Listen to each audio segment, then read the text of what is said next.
আগেকার দিনের কাজের মাসি ভার্সেস এখনকার দিনের কাজের মাসি পার্ট 2।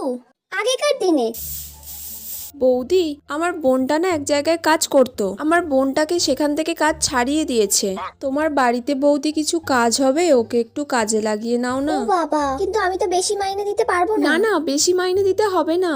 আপনি ওই 200-400 টাকা ওকে হাত খরচ হিসেবে মাসে দিলেই হবে। 200-400 না, 100 টাকা দেবো। হ্যাঁ, তাহলেও চায়ের বাসনগুলোই মেজে দেবে। ঠিক আছে। আমি অন্য কাজগুলো করে দেবো, ও এই কাজটা করুক তাহলে। আচ্ছা ঠিক আছে, যা। ঠিক আছে বৌদি। এখনকার দিনে হ্যাঁ হ্যাঁ, বলো বলো কি বলো। গো, তুমি তো তখন থেকে ফোনে কথাই বলে যাচ্ছ। কি হয়েছে? কাজ তো কিছুই করছো না, খালি তো ফোনই করছো। আরে এই তো সবে ফোনটা খালি একটু ধরলাম, আর আপনি এসে এক্ষুনি বলতে শুরু করে দিয়েছেন। দুদিন অন্তর অন্তর তুমি কামাই করছো। হ্যাঁ, তোর কাজ এরম ভাবে আমি কাজ করতে পারবো না। কি অভদ্র আমার মহিলা রে অনেক লোক বাবা। পড়ে আছে। নাটক এরম যত। ভাবে কাজ করতে হলে আমাকে বলবেন না। আর আমার লোনটা একটু আটকে গেছে, লোনটা একটু দিয়ে দেবেন, না হলে কাল থেকে আর কাজ আসতে পারবো না আমি, বলে দিলাম আগে থেকে।